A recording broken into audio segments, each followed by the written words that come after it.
Hello again. I just want to remind everyone that we are only 45 Canadian dollars away from our goal. And in case you haven't been catching up on our donations, we are fundraising for QMUNITY.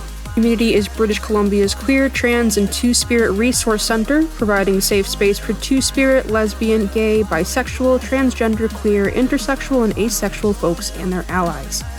They improve the lives of their communities and provide them with support through an array of programs and services, like its youth, senior and older adults, counseling, employment, and informational and referrals programming and services. They help connect folks through volunteer opportunities and peer support groups.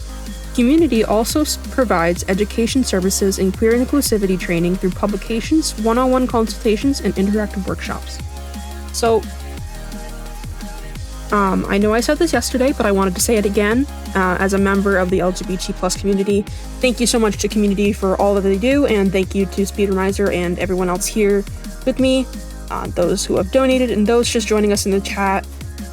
Thank you so much for helping raise money for a good cause. That is what we're doing today, and that is what we will always be doing.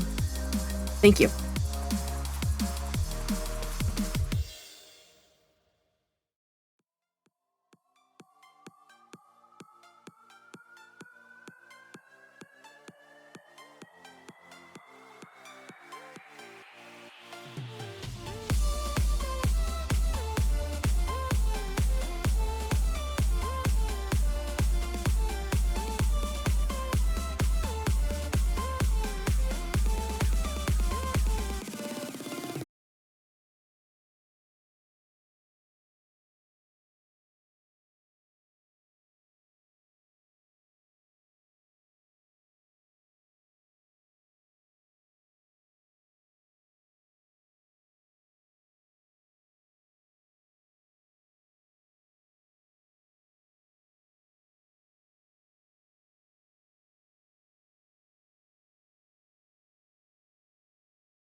We are getting that worked out as soon as possible. Thank you so much for your patience. I hope we're all enjoying this lovely music because it takes me back.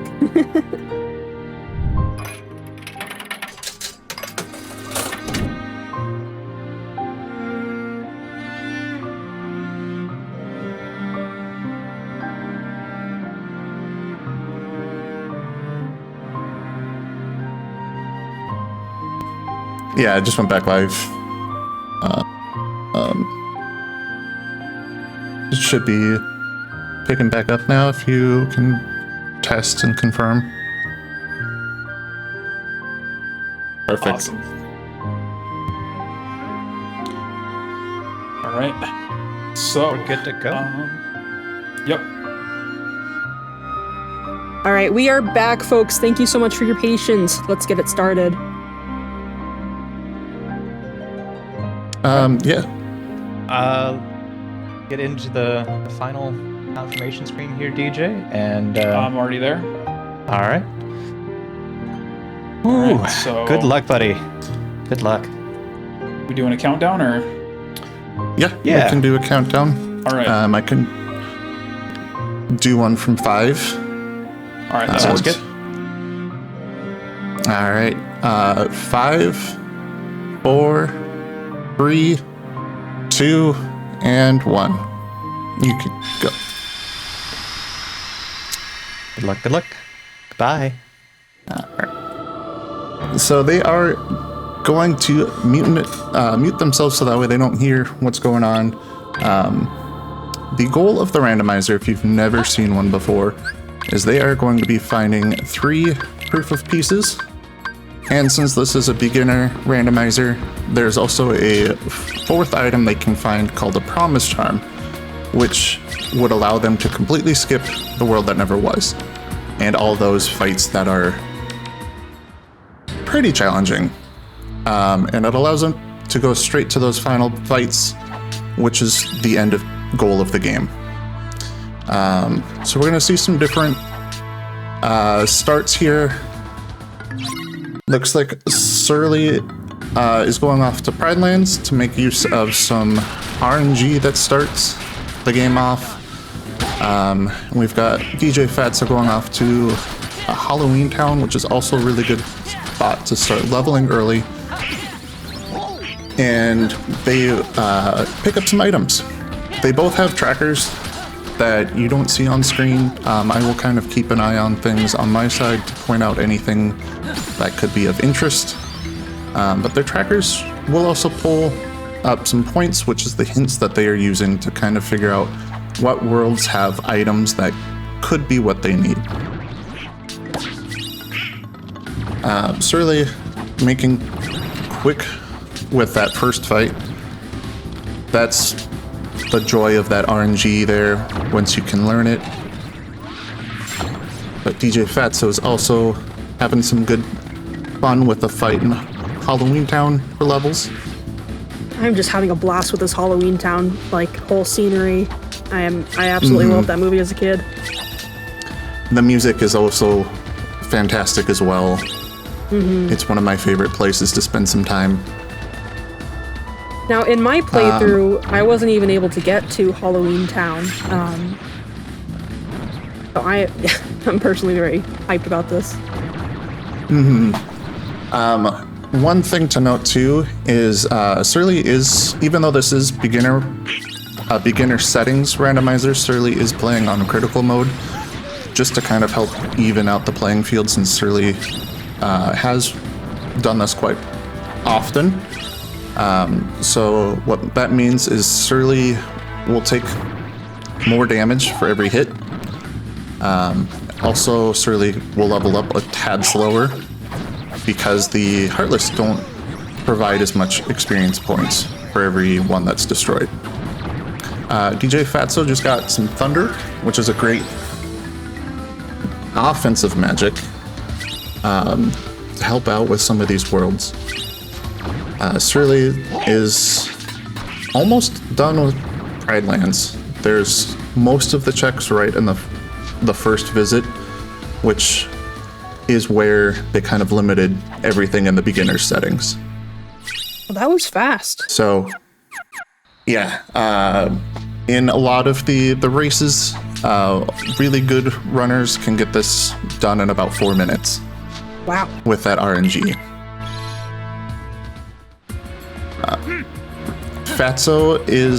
DJ Phatzo's fighting the fight that I always tend to die at a lot in Halloween Town, because these little jack-in-the-box heartless always like to stop and then just pop up and one-shot me.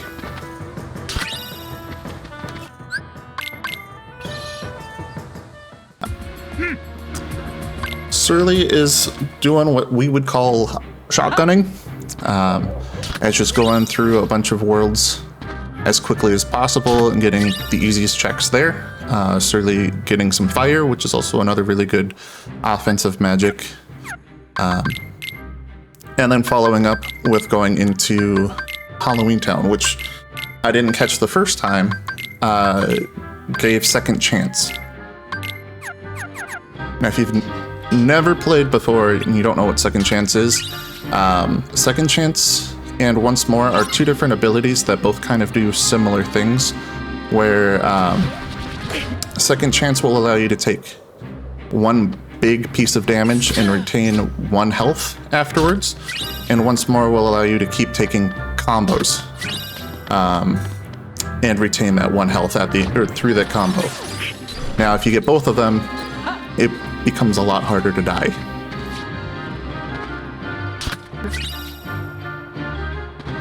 I'm still learning so much. Yeah, there's a lot. And the nice thing about the randomizer community for Kingdom Hearts and the generators, there's so many different settings that you can set that anyone can really get into it. So if you've barely ever played Kingdom Hearts before, you can do beginner mode like this, where it sets everything earlier. You level up a lot faster. You can skip the world that never was.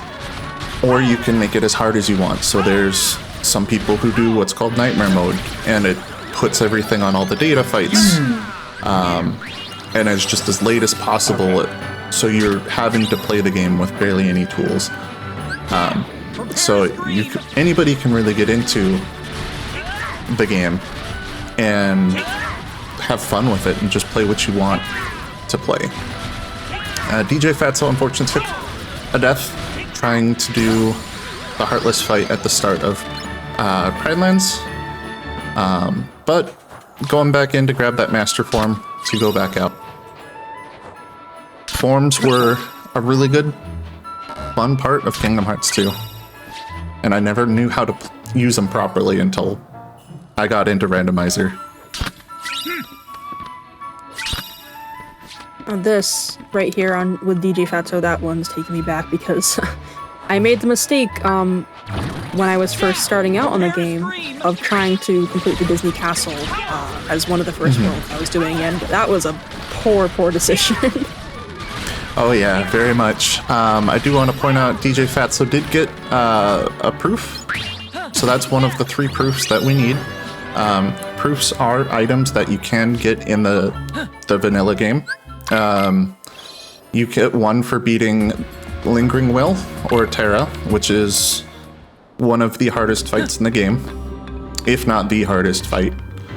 You get another one for beating all of the data fights in the Garden of Assemblage, and then you get one for all of the Organization 13 mushrooms that appear in the worlds after you've completed that world's story. So Randomizer took all those items and said, hey, you need to get these 3 items to go unlock the final door to the final fights, and the timer ends once that's done. So it's a cool little thing that you can do. It's not the only win condition that you can play in the game either. Like I said, you can set up whatever you want to be that win condition and make it how you want to play. I really like the versatility of this game. It's really kind of like a choose your own adventure at this point. Yeah, with the Garden of Assemblage mod that the Randomizer's based off of, it makes this game just a lot of fun. We saw how they all started differently. DJ Phatzo's now in Twilight Town, which another great place to start because there's a lot of items that you can get right from the beginning.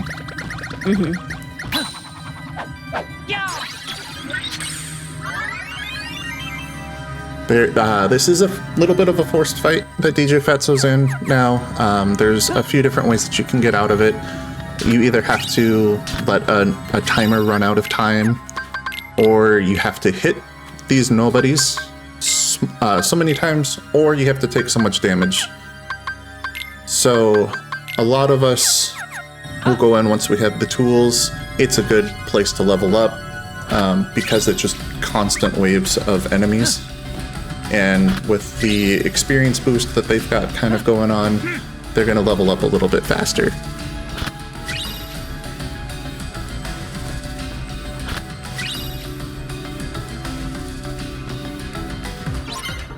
Surly has gone off into space paranoids. The first thing that he's going to have to do is power up this little computer module in the middle to be able to leave. I'm curious to see if Surly's going to stick around and do some leveling up here, or if Surly's going to go somewhere else and continue on with the shotguns.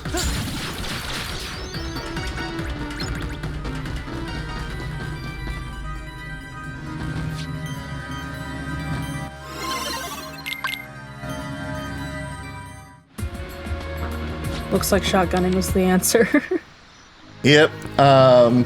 Heading into 100 Acre Wood, which is a bunch of fun little mini games. I believe the earlier pages should have the items that they're going to be looking for. It's not going to go too far because then that kind of defeats the whole beginner thing. But still a lot of fun.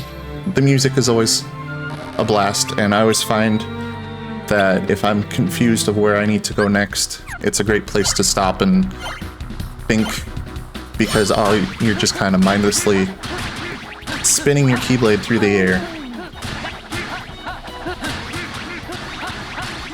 The only downside to it, though, is it is time to just sit around and mash buttons.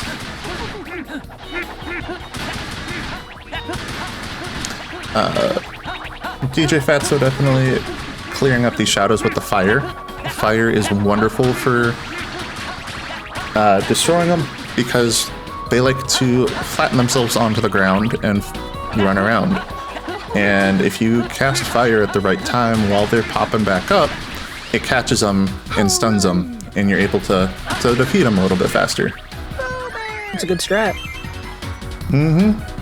Otherwise, they just get annoying and run all around, and it's a little slow. But they're the first enemies that you tend to run into in the first Kingdom Hearts game, and they're just kind of that iconic enemy of the game. Right.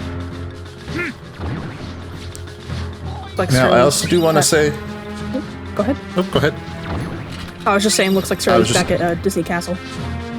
Yep, so there's going to be some overlap, especially early on, as they just kind of run through a lot of the easier to get stuff before diving a little bit further into some of these worlds. Surly did pick up that proof as well, and we'll continue on. Surly does have an option of going to Timeless River, depending on what kind of point values are left. Now I know that they're not shown on the screen, but like I said before, they both have trackers that show point values of each world. And based off of those point values, they can kind of decide whether they want to go someplace or not. That might have a proof, might have a form, might have some magic, all just depending on what they're looking for besides those three proofs.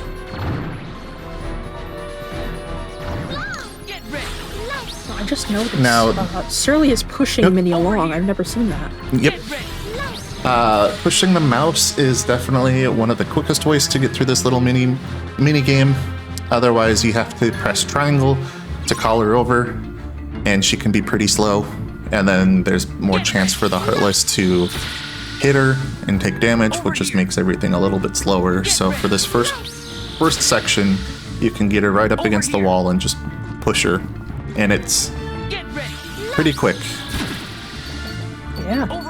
This is the part of the Disney Castle I had the most trouble in because I could not stop getting swarmed by these guys. I don't even remember what they're called, but they are annoying. They are called bolt towers, and they are very annoying.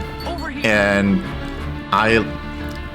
the way I found that works best is I move forward a little bit, call Mini, and then just immediately use the reaction command Faith, which Surly's been making use of quite a bit, which kind of blows them all away and does damage to them, and gets you some experience points as well. But you don't take any damage when you're up above the ground, so they can't really hit you back.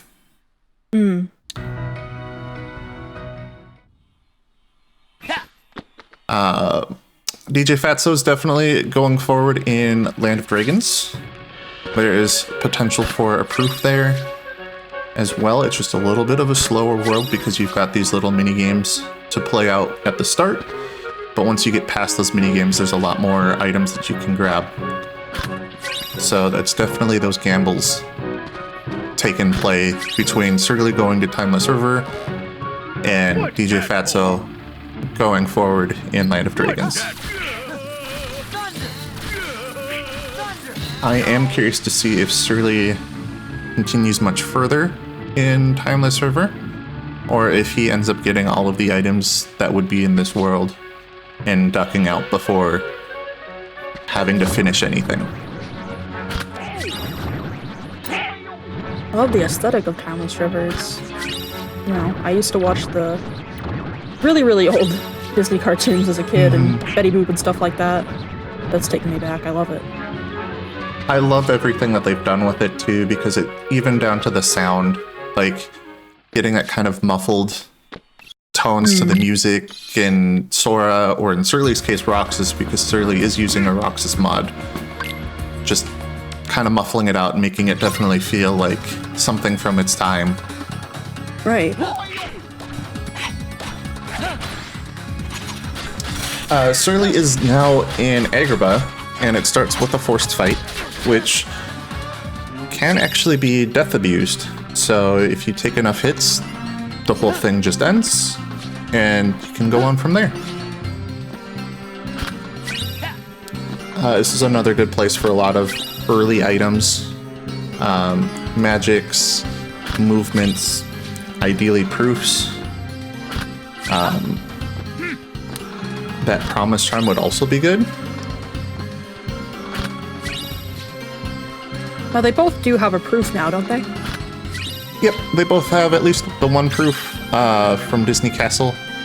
I have not seen them pick up any others quite yet, but they both have the Proof of Peace, which is the one that comes from the mushrooms in the game. Awesome. Surly did get another form, the Limit form. And that one's a unique form, because normally you have to give up a party member to use a dry form. Like Master Form requires you to give up both of your party members. Limit Form does not require you to give up any of them. And it allows you to use limits a little bit more, which are reaction command based moves that can do quite a bit of damage, depending on which one you use, and do different things. They're good to level up. Each level should have a potential for another important item. And just see how they decide to level up from there. Cave of Wonders, bringing us all back. I will say I do not miss the little Kingdom Hearts 1 mini game from the Cave of Wonders, where you're on the magic carpet flying through the cave. I know they brought another one for Kingdom Hearts 2, but still something about flying through and the falling items coming down on you.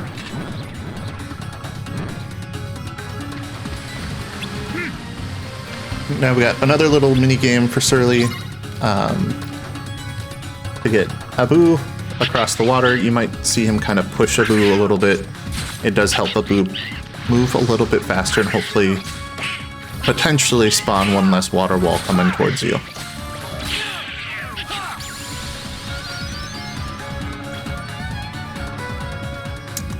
DJ Phatzo completed the mountain climb and then is now going into Beast Castle, which has another forced fight to start. And it's another one where you can either end it by killing enough shadows or taking enough damage, but it looks like DJ Phatzo's gone the route of killing as much, which is great.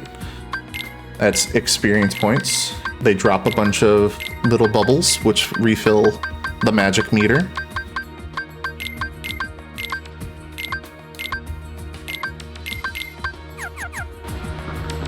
And it's another world with a lot of early checks before even like the midpoint mini boss.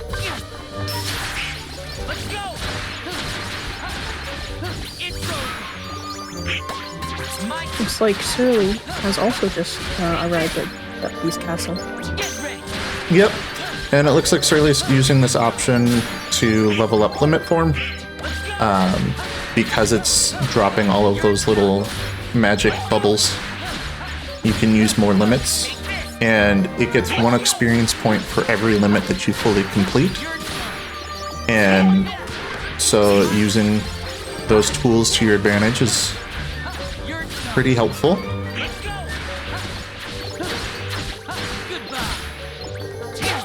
And you'll get to kind of see how the routing of how they go about getting these different chests in it, especially since there are so many that you can get right away before anything, and you. But I was just gonna say it's interesting to see people's different strategies and such. and that's what makes this game so much fun. Is like I might have learned how to do things one way, but somebody else could learn how to do something completely different, and it works for everybody. And this game definitely limits like how much damage you can do. So it's like I could do things one way and still take the same amount of time as somebody else doing something different.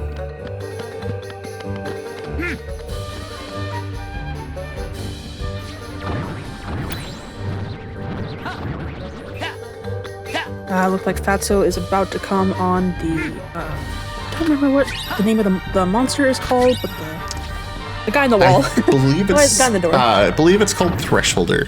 Thresholder, yes, I hated this fight. I do too. There's a lot of times where Thresholder just does not play fair. But there's one nifty little quality of life change that the randomizer gave this game, and that's when you're pushing the wardrobe. In the normal version of the game, you'll mash triangle until it tells you to wake her up, and you have to pause and wait. The randomizer took that away and just said, hey, just mash triangle until your heart's content. And it's finished. They did pick up a Reflect, which is a really good defensive magic, and it's really good for this fight. Normally you wouldn't have it in the base game this early, but it helps prevent Sora from taking damage, and then it bounces that damage back onto the enemies, and it can get really powerful really quick. Right. And you might see Surly use it, especially in like the final fights, just to help take out Xemnas at that point. Also getting a cure out of this. Cure is very helpful, obviously, for dying. But getting into Berserk mode, if they have the Berserk Charge ability, which can be helpful for certain boss fights and things like that. Explosion, which DJ Phatzo just picked up, is a very powerful magic finisher. When you do a combo on the ground, it sends out a bunch of little magic orbs around Sora and helps quite a bit. But they're both going into a little mini game where you have to guide Lumiere and Mrs. Potts to little shadow lanterns. And I struggle at this one still, because their pathing is not always the greatest, and sometimes they just like to take their sweet times. As candlesticks and teapots do. Yep. But there's just 3 lanterns that they have to light, and then they can finish up this and decide if they want to take on the actual boss or not. I am very much interested to see that. I am kind of surprised they both ended up and we're both seeing them do the same thing at the same time. It's very lucky that the routing choices that they've made have gone the same route. Right.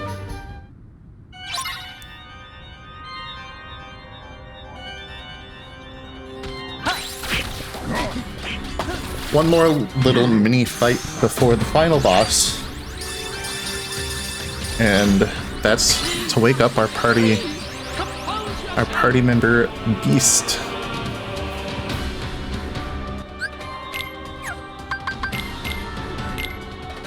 There he is. Surly's got him back. Time for DJ to get him back. Alright, let's see if Surly decides to head on to the final, or to the boss or not. After some menuing real quick. Make sure your spell slots are all filled up properly. Oh, Surly's going back in. The reason Surly did that is the randomizer will always put you at the save point closest to where you need to be. So by going to the save point in Beast's room, it puts you right back in front of the wardrobe, so that way you don't have to run all the way across the castle. Interesting. So a little bit of time save there. This boss fight has always been kind of a pain for me because it likes to bounce around and run away from everybody. Surly is taking use of that thunder, which can be used at quite a distance. You can kind of see the difference here where Surly used the save points and DJ Phatzo's kind of going back because he has some chests that he left behind.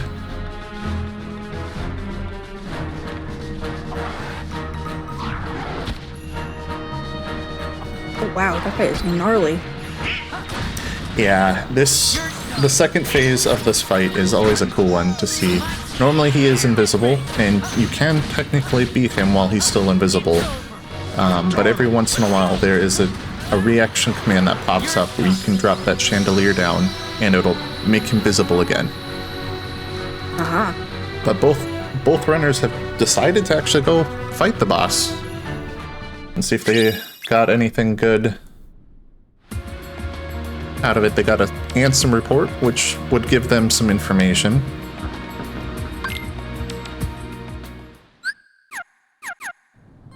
And it tells them, that report specifically tells them that 100 Acre Wood has reflect elements. So they know that 100 Acre is basically dead based off of the point value that they had, which was a 10, which could have been 2 different 5-point value items, which each item in the game has different point values. Proofs are worth 5 points apiece. So it would have been open until that point, but they now know that it's not. It looks like Surly is deciding to go forward into the world that never was, and is going to fight Roxas. Or I guess in this case, that looks like Mickey Mouse under that hood. I couldn't quite tell. I It don't know looked like the brown muzzle. I honestly don't know what kind of mods Surly is running with right now. I know there's some fun ones that do mess with the organization members.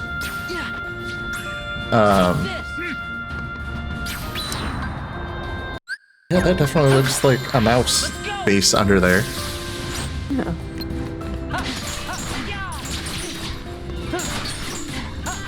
So it looks like Surly is going to be using a strat, the quick run strat.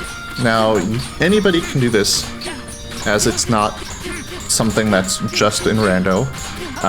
When you get the quick run movement from leveling up Wisdom Form, and if you steal Roxas's Keyblades, you can actually just quick run up against the wall once you get Roxas up against it as well, after doing a single combo usually works. and then you can just quick run, and Roxas's Keyblades will spin around you, doing damage to the boss. Now, it can take a little bit of time, about 2 minutes on average to do, but it keeps Roxas stunned, and you don't have to worry about any retaliation or taking damage at this point. So it looks like Surly is just going to do that until that health bar drains down to 1, and then he'll do one more finisher combo, or magic, because that does count as a finisher, just to end the fight. But looks like DJ Phatzo's moved on to Hollow Bastion, which has quite a lot of items to pick up. There's a lot of chests between the first and the second visit.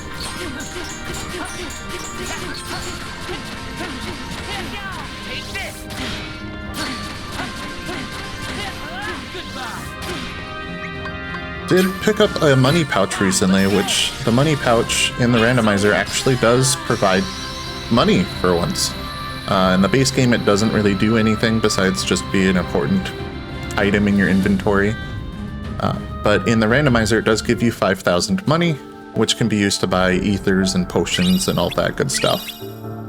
Huh. I didn't know that. I didn't know that in the original game it doesn't give you that.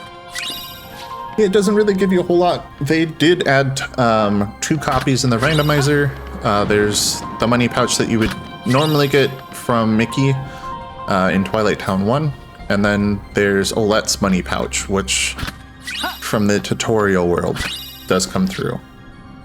So that's technically 10,000 money that you can get just for finding items in the chests. Awesome. So Surly definitely has beat Roxas at this point and is moving up forward in the world that never was, while DJ Phatzo is taking on the nobody fight at the end of the first visit for Hollow Bastion. Kind of an introduction to some more nobodies and making quick work of that fight. Those samurais always know when to hit you just right.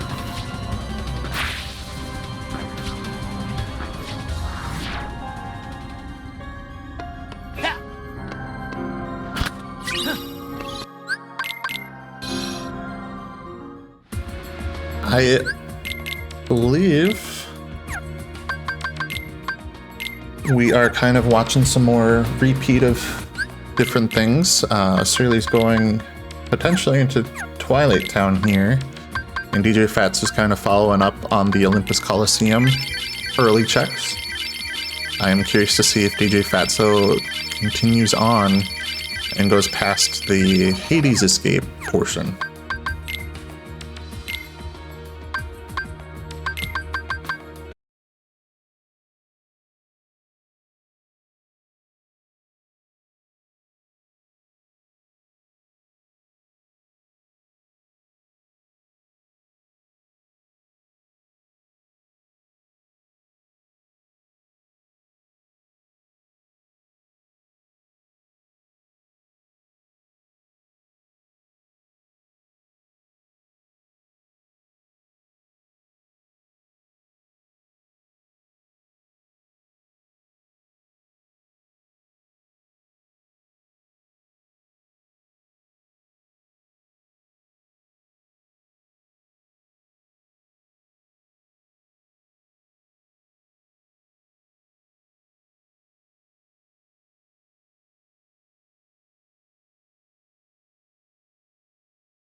nobody's before it'll finish off.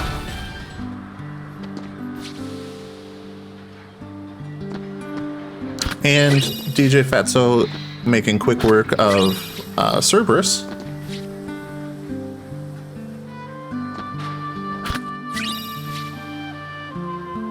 But heading out before continuing elsewhere.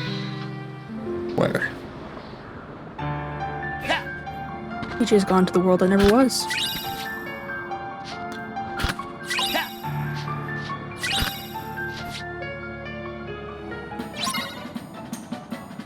I wasn't 100% paying attention to Surly's stream when he beat Roxas, so I'm not 100% certain what was picked up. I did see some torn pages, which could potentially get them to get that second reflect, which would be a bit helpful for him.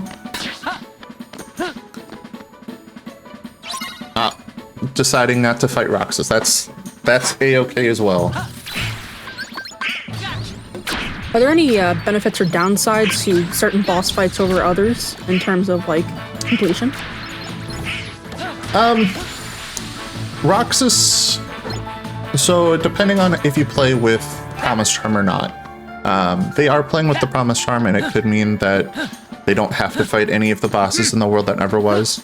But there is also a chance that like Promise Charm or a proof happens halfway through the world that never was.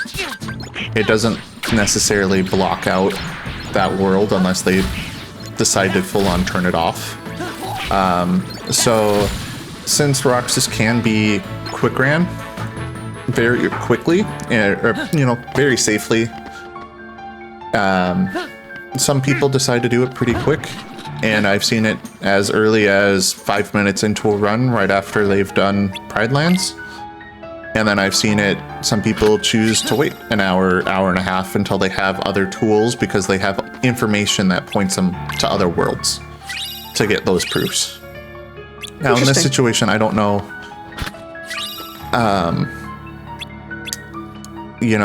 if it's going to play out one way or another for them. It's kind of hard to say just based off of the point values. DJ Phatzo is into Beast Castle 2. I don't think we'll see a Zaldin fight. Hopefully we don't. That is a fight that scares me still too. Really? It's one of the organization members that I struggle with, even with a bunch of tools and completely overpowered, just because of the way that he moves and swings his attacks around and stuff like that. Yeah. He is a boss that I will avoid doing unless absolutely necessary. Give me Data Zaldin any day, or Zigbar with the little guns and everything any day over Zaldin.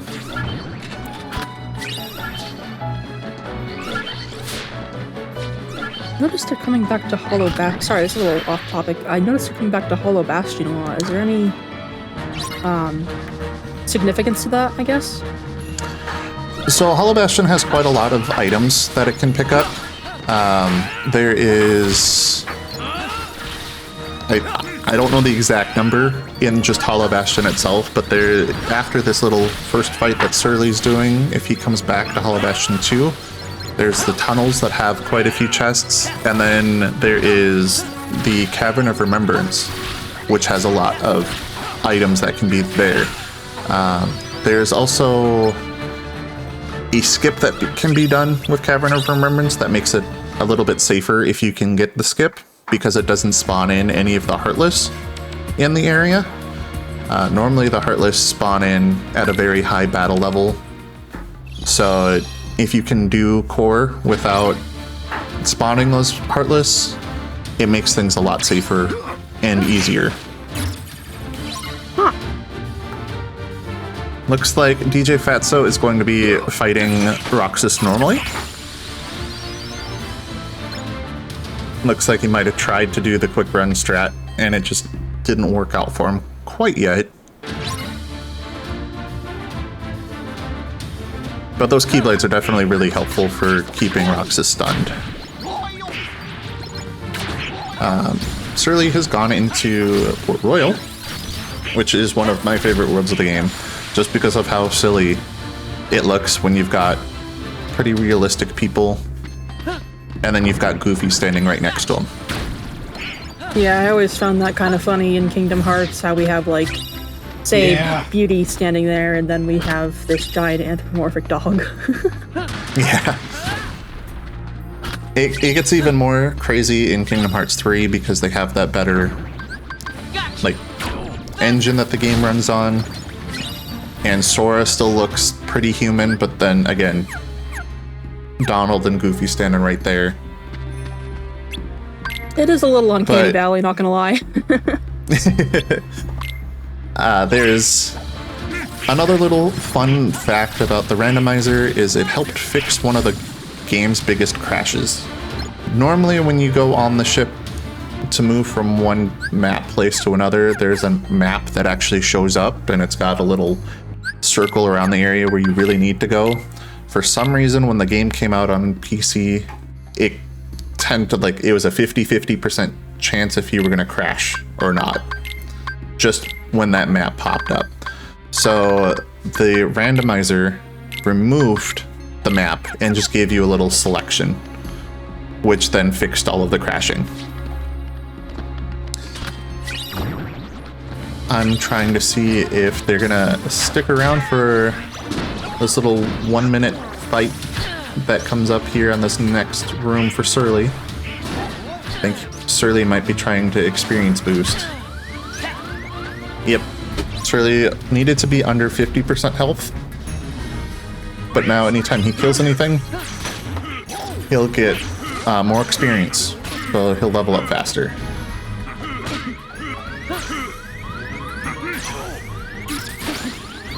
So instead of 75 experience or 100, one of those two, he's now getting 150 per pirate that he kills. So very helpful for leveling up, but a bit risky because he's down to 1 health.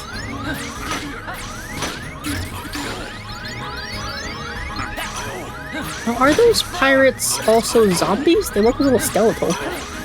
Yeah, so this does follow the Pirates of the Caribbean movie. So whenever they are in the moonlight, they look like skeletons and they can actually take damage. So this whole world has a bunch of shadowy parts and then moonlit parts. So right now that there's pirates that are kind of entering from this doorway, they're in the shadow and they can't take damage. But as soon as they walk through, there is a little bit of moonlight that Surly was using to his advantage to kind of use Reflect to just kill them as they came in. Oh, that's smart. I've never actually seen Pirates of the Caribbean. This is new to me. It's a good movie. I liked them. Especially the earlier ones. They kind of hit that point of they were overdoing it at some points, but they were still really good movies. Yeah, that's fair. I'm not much of a comedy person, I guess. Yeah. So now there's some more forced fights for Surly to do. And then after these couple forced fights, he can work his way up to Barbossa, who's the boss for this world. He does follow that same kind of, if he's in the moon, he will take damage. If he's in the shade, he won't.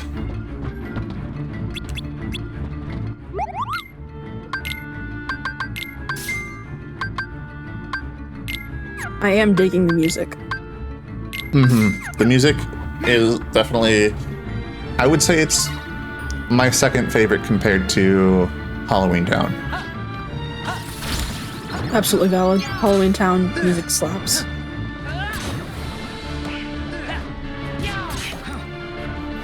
Alright, DJ Phatzo's now doing that 1-minute fight as well. It's literally just a fight. You have to survive for a minute. You can choose to kill pirates, you can choose to just run around and fly in circles, as long as you're not taking too much damage.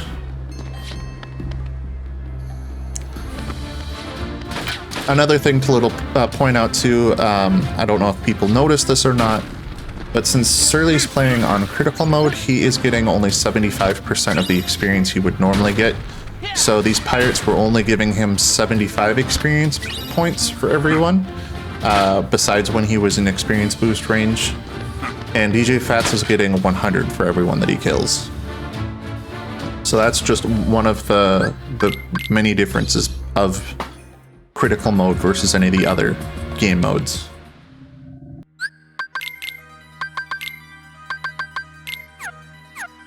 Looks like Surly has left the land of the pirates, I don't remember what it's called, and gone to Space Paranoid? Yep, Space Paranoid, so it looks like he might be going for just some leveling. The next part is what we call screens. You're going to have 3 screens that just spawn a bunch of Heartless, and you have about 2 minutes to fill up your little gauge and freeze the screens. But once you get to just 1 screen left, it spawns in the Heartless a lot faster. So a lot of us will use that to just level up, because there's no stop to the Heartless. And it makes it a lot nicer. And since Surly has that experience boost, he's getting another 150 roughly experience points per Heartless. But unfortunately, it looks like he took a nice little death from a random Heartless attack. Yeah, those are always a pain. Taking a death from a low-level enemy. At least he took that death early on, and he didn't get to level up a bunch, because that's always rough when you get 15, 20 levels and then you die and you have to start all over again. Oh yeah.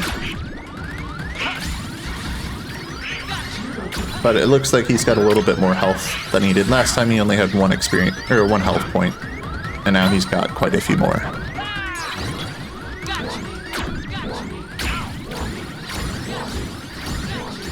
DJ Phatzo's continuing on with some more of those mini games in Port Royal. You gotta get some explosive barrels off your ship before they explode, and the Heartless keep spawning and want to attack them. And then it leads right into that boss fight, where there's just a few more items that he can pick up beforehand.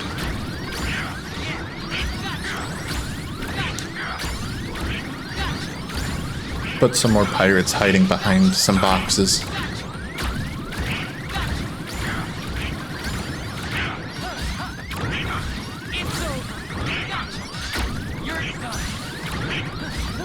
Now there are some hidden puzzle pieces around. I just noticed DJ Phatzo got another proof. So DJ Phatzo's got 2 out of the 3 proofs needed to beat the game. Now we'll see if he can find that promise charm and just skip ahead to the end. Surly got another thunder though for completing the screens. Nice, nice. But you can kind of see in the room that DJ Phatzo's in, he's trying to attack some of these pirates, but because there's shadows around the edges of the room, he wasn't able to do damage until they stood in the center.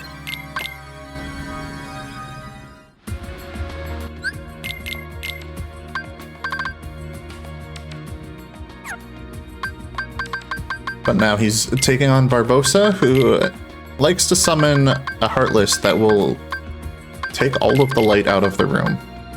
And you have to beat that before you can do any damage to Barbosa himself. And you have the additional challenge of making sure that Jack doesn't die. Because if Jack dies, you also game over. Or I guess not get knocked out. He's not dead, but still, if he gets knocked down, you have to start over. You really shouldn't have betrayed us. But DJ Phatzo getting a really cool reaction command finish to the fight. But Surly is taking on Zigbar, who is Clever little sneak. the owl from Winnie the Pooh. That that is the mod that he's chosen for this. So that must have been Kinga who was Roxas then. Oh, you Because know, that there makes is- a lot of sense. There is a mod that will turn all of the 100 Acre characters into the organization members. So, if we're lucky, and Surly continues on, we might see some of the other 100 Acre characters. You think Kenga carries her baby around in her pouch? I honestly don't know. That would be very interesting if Rue was just chilling out underneath the organization cloak. Yeah. That'd be really funny with her. She's jumping around and he's just chilling. Unfortunately, Surly is getting what we call DM'd right now, and with Zigbar is a really interesting move to avoid. A DM just stands for desperation move, and that's when a boss gets below a certain point in their health. It's kind of like their main attack at that point, and it becomes really hard to dodge, things like that. DJ Fats has gone back to Halloween Town to take on Prison Keeper, who gets his powers from, I forget the children's name, but he swallows them and gets the Lock, Shock, and Barrel. That's who it is. Yeah, those little creepy kids. Yep. He'll take one of them into his mouth and get some powers based off of them, and then, don't worry, they go back into the cage once somebody else gets in. But for the final phase, he takes all three of them, and he rotates through the different powers that they would give him.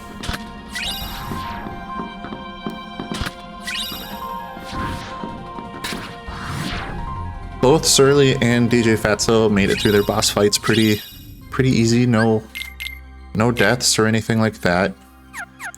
The World That Never Was is a bit of a boss rush. There is a few different bosses. I think about 5 that you have to make your way through before the final door. The first to run out of time is the And we've got Rabbit, who replaced Luxord. I do not like how tall Rabbit is. There is another mod that I'm kind of sad that Surly has not been running, where it replaces Luxord with Yu-Gi-Oh! And his really? cards are Yu-Gi-Oh! Cards. I love that. Yep, that one's surely a sight to be seen. This is the fight that I tend to struggle with a lot on this world, just because these cards like to go randomly when you've got your refresh rate set or a certain way on your computer. For some reason, when this game got ported over, if you have the game set to a 30, or it's not refresh, it's frames per second. If you have it either to 30 or 120, the cards work fine.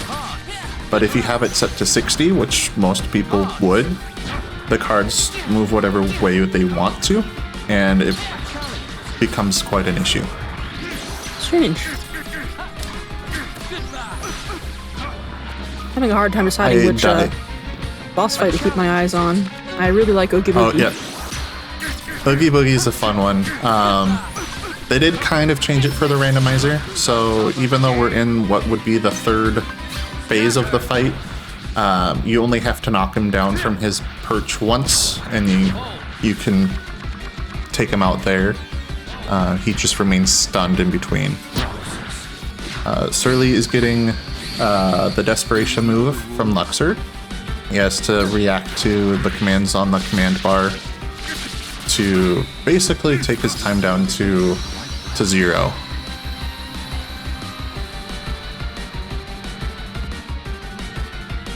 And I just noticed that if you look closely at Surly's screen, Roxas is wearing a little gold crown.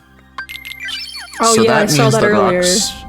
Roxas and Surly has all 3 proofs. But so that would explain why he's doing the world that never was now. He doesn't have the promise charm, but he does have those 3 proofs needed to win. You don't need the promise charm to beat the game. It just makes it so you don't have to fight through the world that never was. Aha. And we've got Eeyore now. I have a hard time imagining So- who'd be that energetic in a fight. It's kind of fitting though, because the organization member he replaces is Syx, who is also kind of a downer himself. Ah, gotcha. So it's very fitting. But I am assuming that he got his last proof in Space Paranoids, because DJ Phatzo is now going that same route, whether to level as well, which that's where it could potentially be. I have to laugh a little bit. Surly just gave a face because he picked up an ability called Light and Darkness, and that would allow him to get what would be the final form very quickly, which would have helped him with his Zigbar fight a lot. Oh.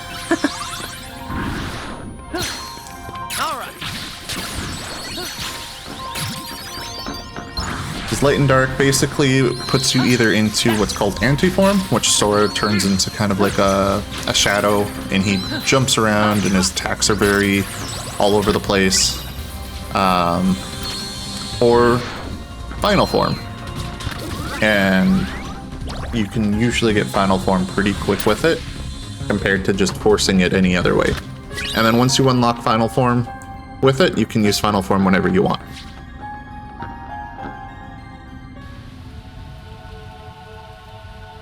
Oh gosh, Pooh Bear.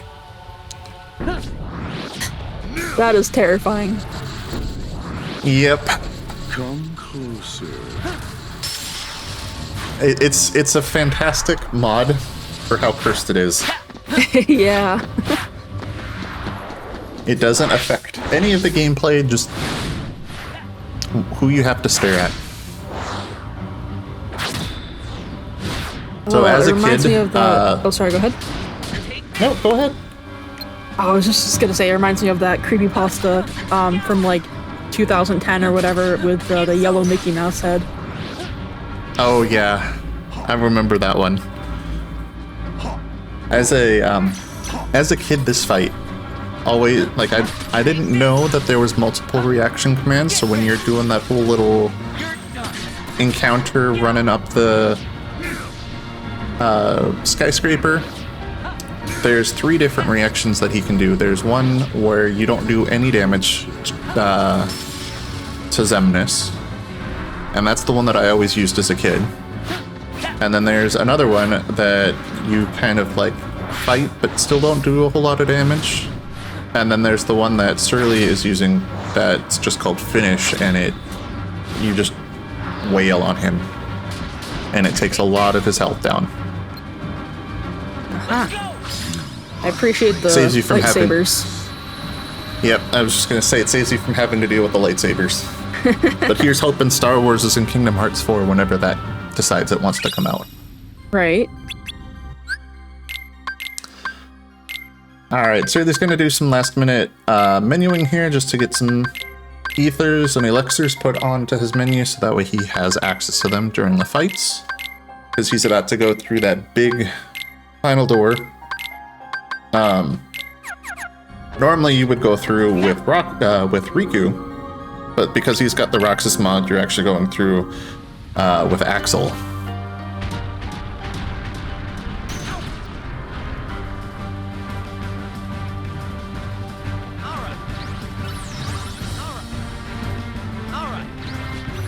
I will say, we got a little ways before this could happen, but during the final part of this fight, if you have any sort of light sensitivity, there is potential for some flashing lights. If Surly gets put into what's called Laser Dome. But I will let you know if that's going to happen.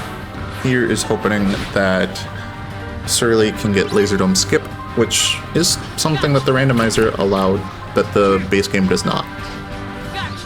But you have to get really lucky to hit it.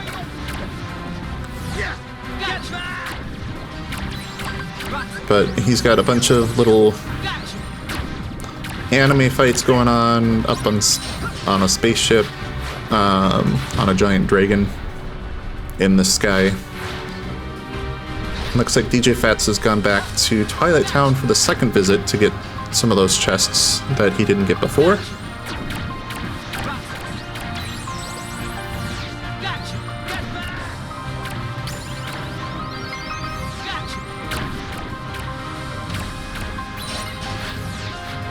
Getting another reflect element, which is wonderful. That'll be helpful if he uses it.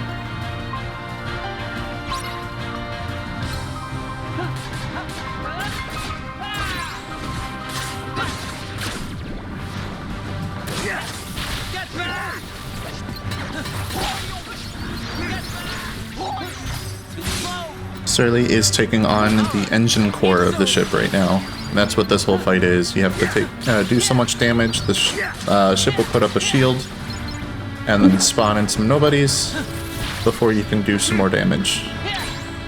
You just have to watch out for some parts of the ship that will come in and hurt.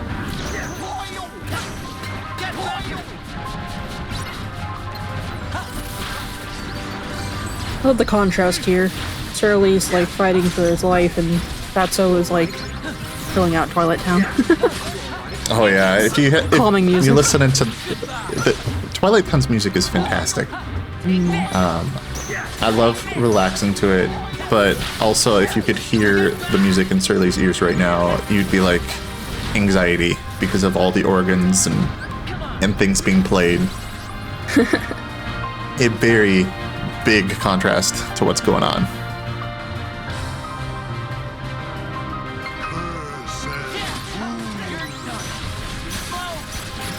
Now we are on Armored Zemnis 1, which you have all of your party, and had Surly taken a death, he had an option. He could have used Mickey Mouse, but Surly making through that fight pretty easy.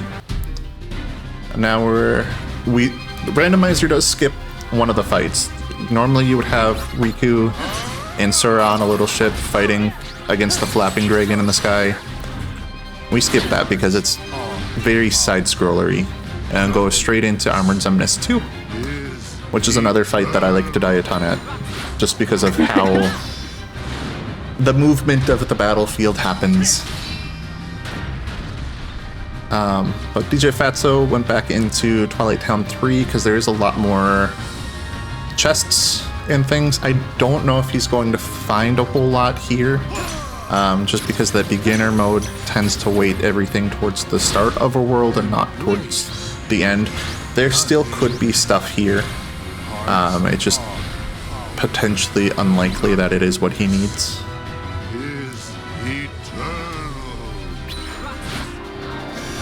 Surly having to go find the buildings to throw at the shield.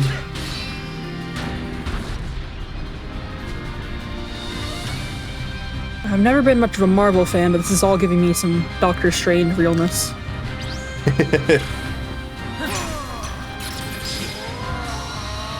I've never seen that phase of the fight done that quick, but Surly's magic stat must be very high if he used one reflect to take out Armored Zemnis 2 in one go.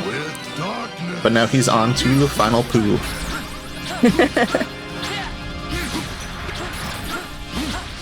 This is the fight that does have the potential for Laser Dome, so I'm kind of keeping an eye out for it, and I'll let you guys know if it happens. Surly's stats are a bit high, so it's potential that he overdamages and gets right into it. But he is just melting that health bar down.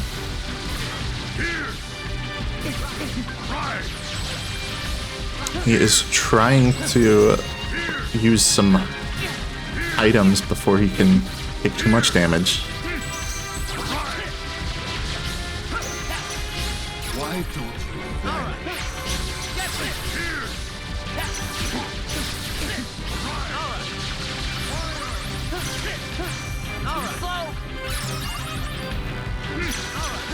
I'm so glad I can't hear Shirley's music because I'm just so chilled out by DJ's music.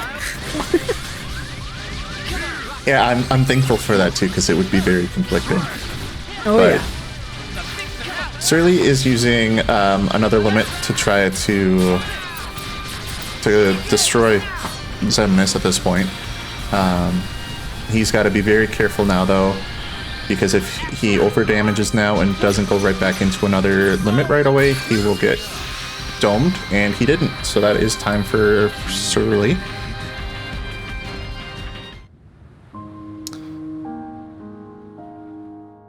And then we will keep an eye out and see how DJ Phatzo's keeping up. Awesome. He's gone into the Twilight Town Mansion, which is another good place to level. So that could be what he's going for here. Because these are some of the highest battle level enemies in the game, outside of the world that ever was. And there's a really easy place to save your dry forms.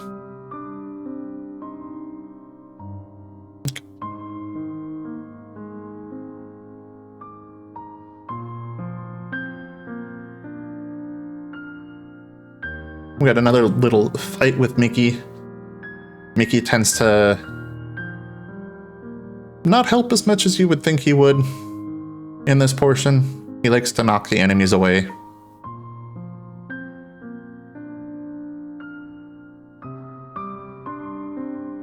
It's the most frustrating part about fights in video games is like, sorry, when they just keep either backing away and just keep doing that, or your team member knocks them away. Pushes them away. Yep. Yeah, I'm currently playing Tears of the Kingdom, and it's really frustrating when the Lizalfos just keep jumping away from me.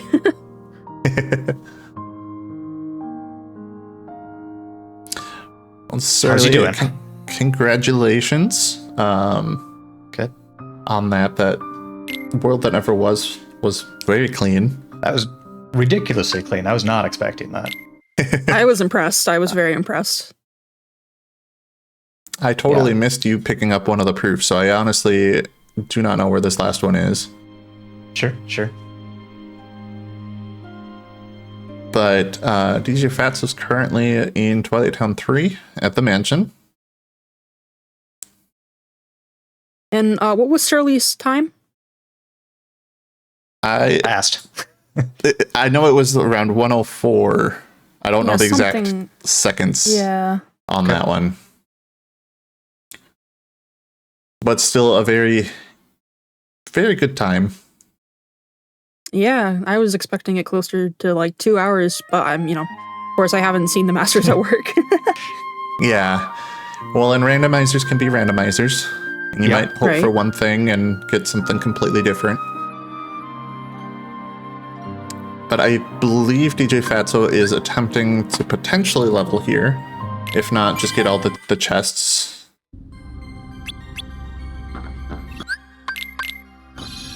So, Twilight Town? Yep. Currently in the mansion at Twilight Town 3.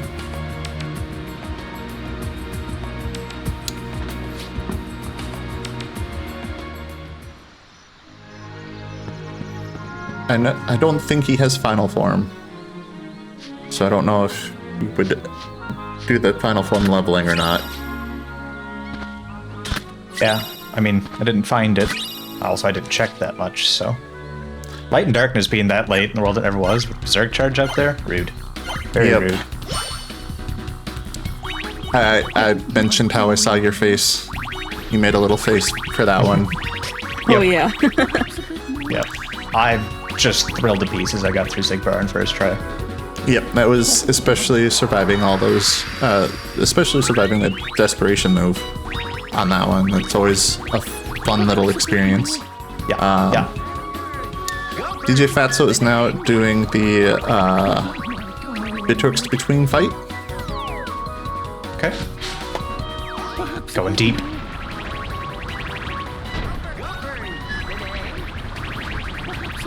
This should be the last fight for Twilight Town, and Twilight Town will be all complete. We're getting there. Over here, Gophers, the name. My tummy rumble.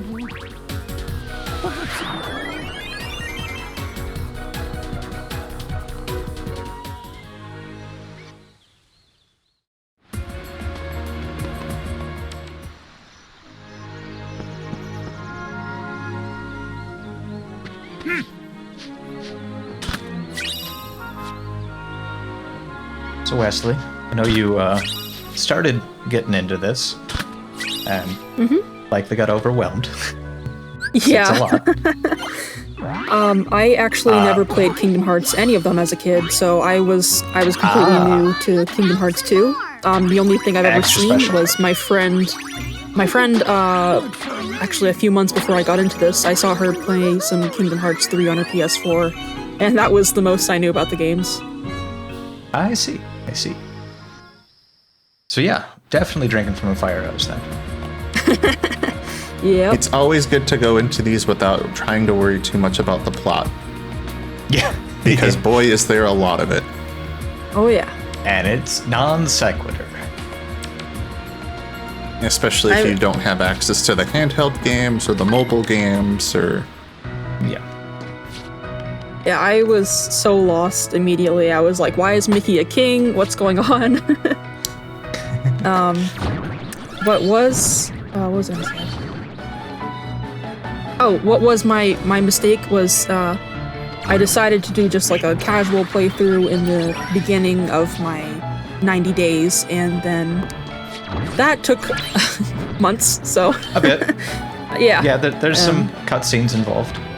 Yeah, it's just a few.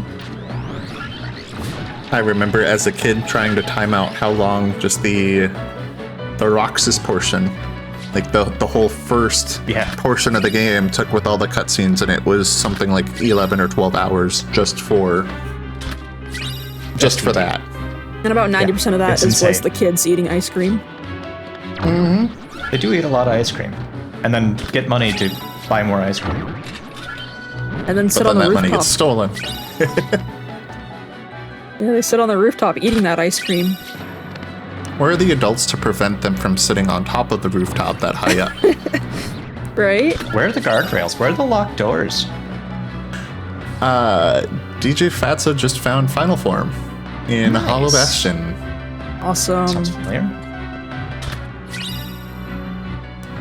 So now moving on to, looks like going into Timeless River. Okay. See if he pushes the mouse or does it the way I do it, because I'm not good at pushing the mouse. That also went ridiculously well. I normally don't get that clean. Yeah, I was surprised watching your run, Surly. I've never seen anybody do that before, and I was like, oh, you can just force it. Yeah, there's a level beyond that too, where you actually dodge roll with Minnie. It's upsetting.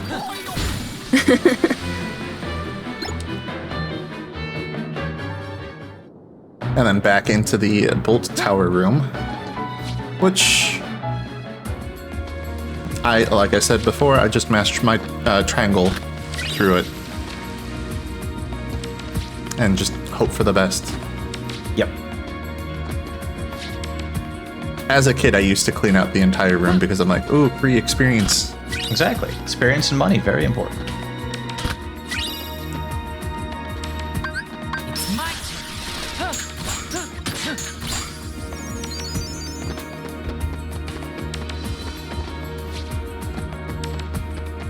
Now, since DJ is using the Christmas Everywhere outfit, I can't tell it what crown he has.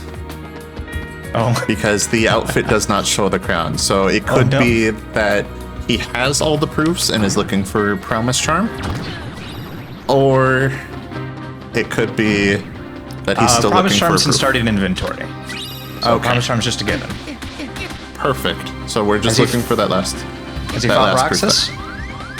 I think he attempted, but didn't So finish. Yeah, that's the last one then. Okay. So if he would go in and beat Roxas, which he could have the stats to do pretty easy, he could then technically back out and skip the rest of the world that never was. But I do know that from past experience that the world that never was is scary the first few times you start playing through it. Right? Dozen at least.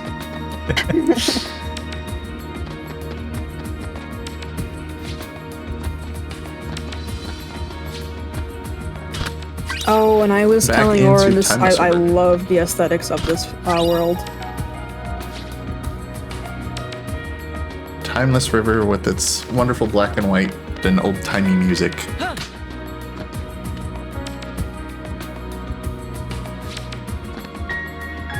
I wish they would have done more with it, to be honest. Oh. Dang. Well, it looks like Surly's attempting to do that Cavern of Remembrance skip I was talking about earlier. Just to Gonna show off some... quietly show off a few things on the other screen, just to keep it busy. I would say go fight Terra, but I don't think I'm even brave enough to do that one. Double negative combos on 2 Keyblades. I'm not doing it. Oh yeah, that's not gonna happen then. Just fight him regularly then. Gosh. Oh, yeah, jeez. What am I thinking? It's over.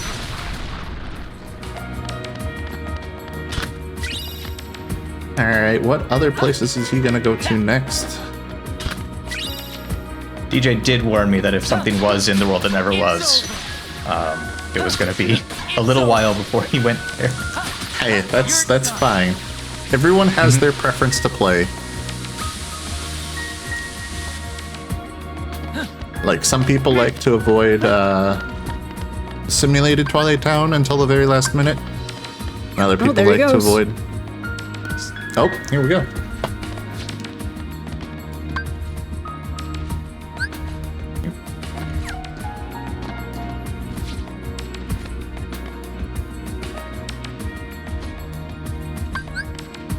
Let's go. Last minute item check. Make sure he's got proper stats. Here we are. Come on.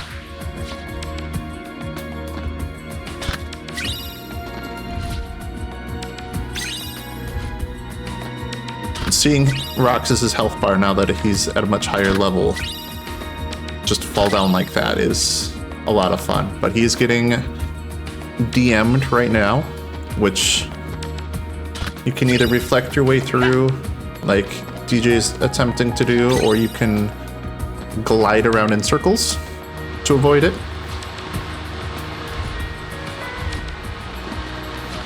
But now Roxas has some more attacks that he'll use. Really infected you with Roxas, didn't I? We were trying to figure out who Roxas was replaced with in your game, just because we didn't know at the time that you had I can wander in because I don't actually know. the 100 Acre Wood mod. I think it was Kanga. I think it's Yeah. Rue. Oh, is it's it Rue? Rue. Okay. Yep. I think See, it's I cracked Rue. a joke I that think- Kanga was jumping around with Rue in her pouch the whole time. Oh, Kanga might replace Larxene then, I think so. because all of the organization members that you can fight in the game are replaced. But nothing beats Winnie the Pooh being Xemnas. Oh, there he goes. He got Let's the go! last proof. Let's go! I will say Roxas's piano music is always a nice little It's very good. vibe. Every track with piano in this game is absolute heaven.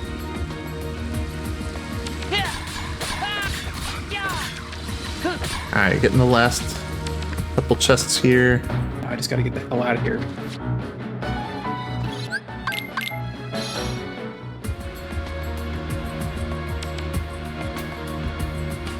Ooh, someone just said in the chat they make posters with the images of the stained glass that you fight Roxas on. That's That is really exciting. cool.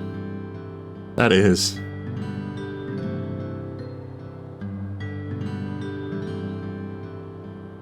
Oh, double reaction boost is going to be very helpful. in some of these fights.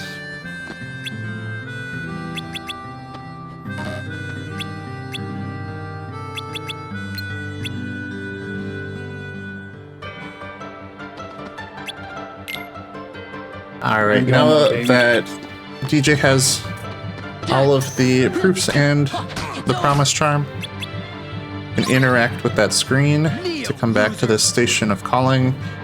They modded in that these little bulky vendors pop up, and they give you quite a bit of experience points for each one that you pick up, so it's a really good way to level up and do some last minute leveling before the final fights. Because right up at the top there's a door that DJ can go through that'll put him right in that last fight. Yeah, it's over. This is it.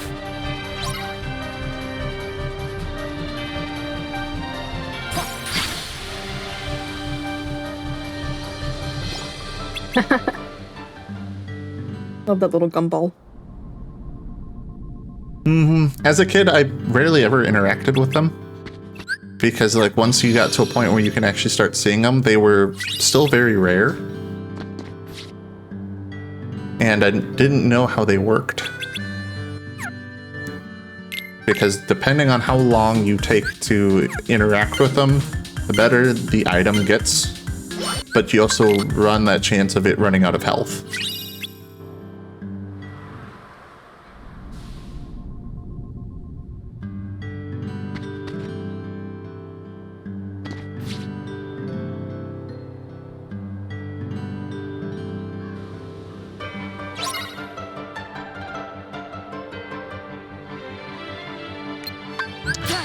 So getting to that last building in this portion actually makes this reaction spot a little bit faster, which is pretty helpful. And then it's just taking out these little loading time bombs. They look like little salt and pepper shakers.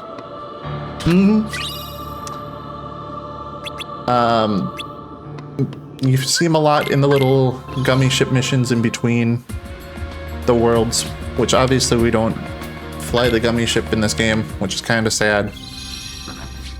But at the same time, I'm happy because there would have been a whole lot of additional things that we would have had to do, and these randomizers would have taken a whole lot longer.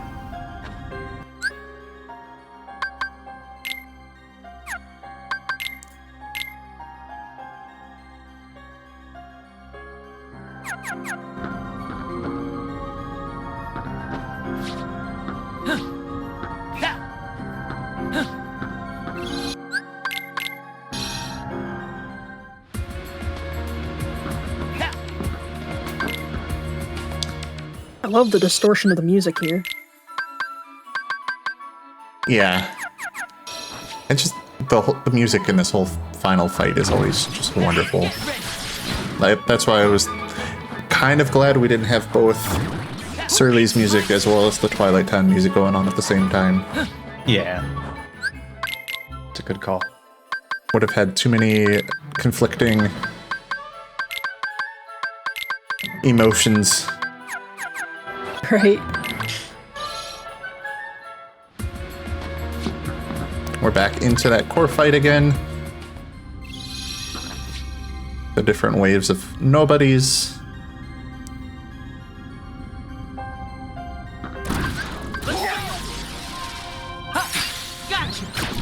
But being on beginner mode also helps because the DJ can take more hits from things because some of these nobodies are kind of a pain in the butt.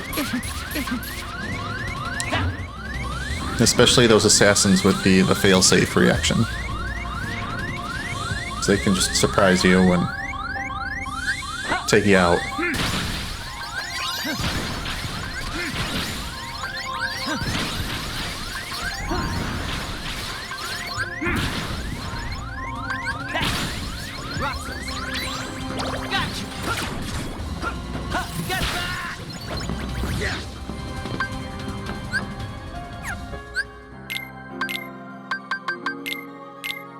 His stats are still pretty high, so he can take out this Armored Summoners from one fight pretty quick. using Automaster to avoid taking any unnecessary deaths.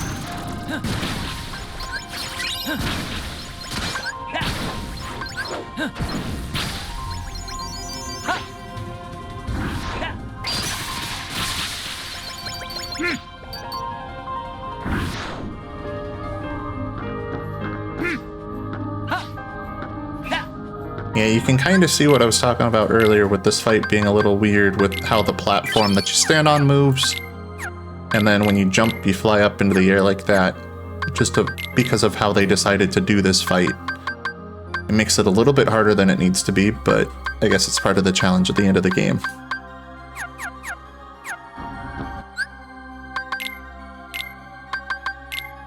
Only mildly freaky and terrifying. And I never know which way's up and down. Reminds me of a Spider-Man Into the Spider-Verse. Yeah, I can see that. One scene. Pretty good.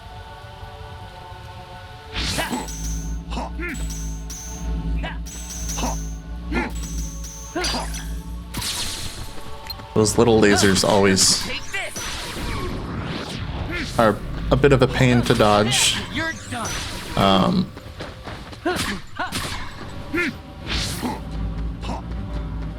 But there's a little trick that anybody can do. Once you knock the buildings into the shield, if you mash jump, so you jump above where you were when the little cutscene with the building stops, it doesn't trigger the lasers to show up. So, nice little safety tip to get through the fight.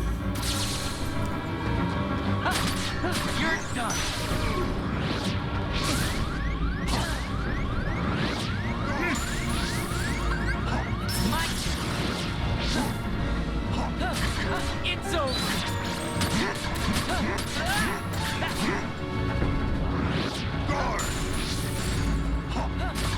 It's over. It's over.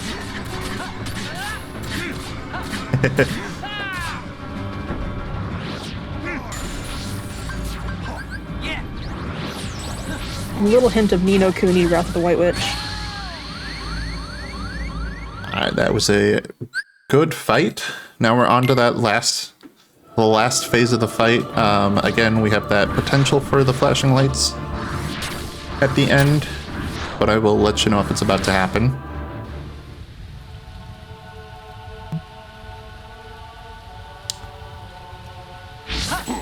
Using Reflex through these vines is always good because it does damage to Xemnas while you're getting thrown around.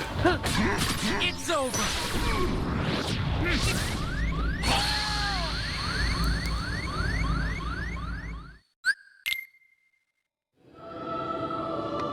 I will say it's very nice to not see Winnie the Pooh here.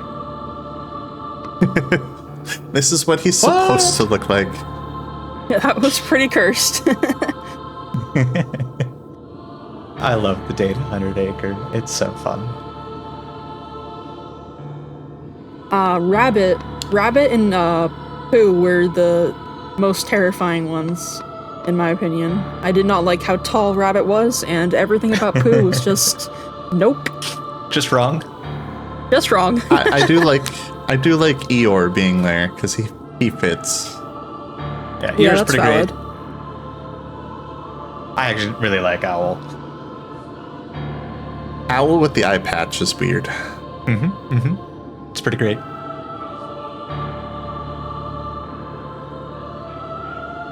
Alright, you got this, DJ.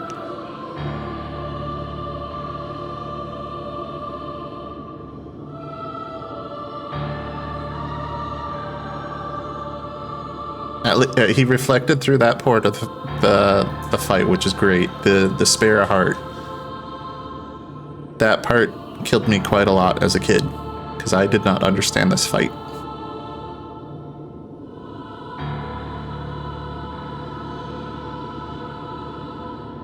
Ooh. Very All right, nice. he is getting laser domed, so if you have that, the flashing lights are going to happen now. He has to mash, basically mash buttons through this.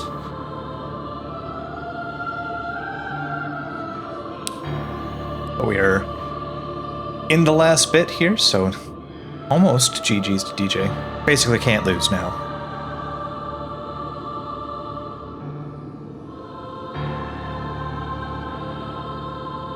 Get a cool cutscene out of it, though, too. Way the fight's supposed to end. Again. All right, You're just doing things properly. The flashing lights are done now.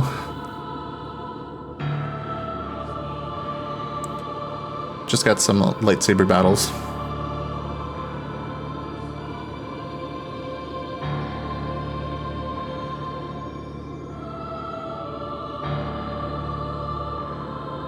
Yeah, I would not want to see this close-up of Who again.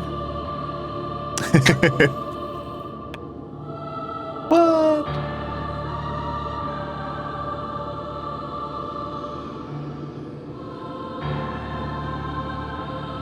And then time will be here on this final hit, which... And that's time. Awesome. GG's.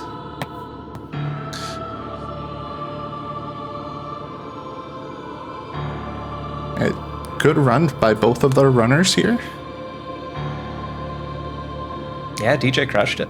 It was a very clean world that never was. Or the final fights, I guess.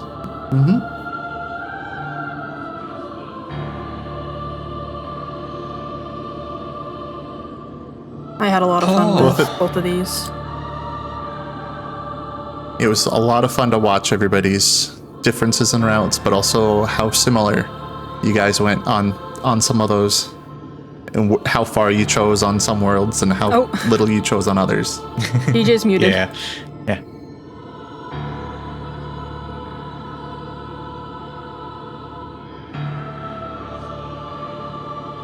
Routing in this game is always a gamble. Part of what makes it fun. But Oh, I see by the fact that everybody else is unmuted. Hi. Yo. GG's. Awesome run, DJ. GG. Jeez. Thank you. Congrats, Surly. Thank you. That was a lot of fun. Hopefully next year I'll get to race someone. That Roxas fight was rough. Roxas is a rough fight. It really is. Like, for the longest time, I thought, because my 100-acre wood icon is it's a green 3, I thought there was a proof in there. I did not expect a proof. I mean, marathon luck, right, that a proof is in the one world I don't practice. Yep. I saw that. I'm like, oh, DJ's not going to be happy. Yeah, I know. Oh, that's going to be a fun VOD to go look back on. How long ago did you finish? I honestly don't remember. 104, I believe. 104, what was my time? 130, 24. Oh, good God. It's But okay. hey, we finished under estimate. We finished yeah. well under estimate. Funny enough, that is actually a PB for me because my PB for randomizers is 140. Nice. Oh, wow. Nice. So, PB? Awesome. Sure, if we can have PBs and randos. I'll take it. Yep. They ain't official, but you know. Yeah. Oh, good times. Good times. I guess I can start signing off here. I'm Seriously Surly. I submitted this and make people suffer. But there is an entire Kingdom Hearts 2 Rando Discord. You can also find us at kh2rando.com. All of the guides are there. All of the downloads are there. And then we primarily these days use the Epic Games version for all the mods and stuff. So if you're interested, those are the places to find it. You can find me, twitch.tv/seriously_surly. I will be on actually end of this week for a different marathon doing Crisis Core. Yeah. So that's me. That's all I have. I'm Well, thank DJ you, Surly. Phatzo. Y'all know. I was gonna say I'm DJ Phatzo. Y'all knew who I am. I've been on either a voice or camera the last 2 days. So,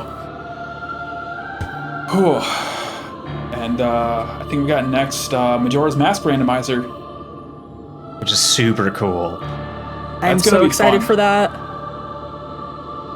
Same. Where KH2 just lets you go burr everywhere, Majora's Mask, there's like, all right, here's the first 15 things that you need to go look at. Depending on what you get, now it opens up other things, becomes a big puzzle. It's very, very fun. I think we're good to transition now. All right. Everybody give a huge thanks to DJ Phatzo and Seriously Surly. Great run, both of you. Great times. And I had a lot of fun watching this game through to the end, which I still haven't completed. So thank you both for that. And with that, we are heading off to Majora's Mask. So please, everyone, welcome our next runner. I check again. Make sure I'm pronouncing this right. Maddie Inc. Oh, that's her host. My bad. It's oh gosh, how do you say this? Alpha 5. Alpha 5. My goodness. Sorry, I'm reading things wrong. All right, so welcome to Alpha 5. We are ready whenever you are. Thank you.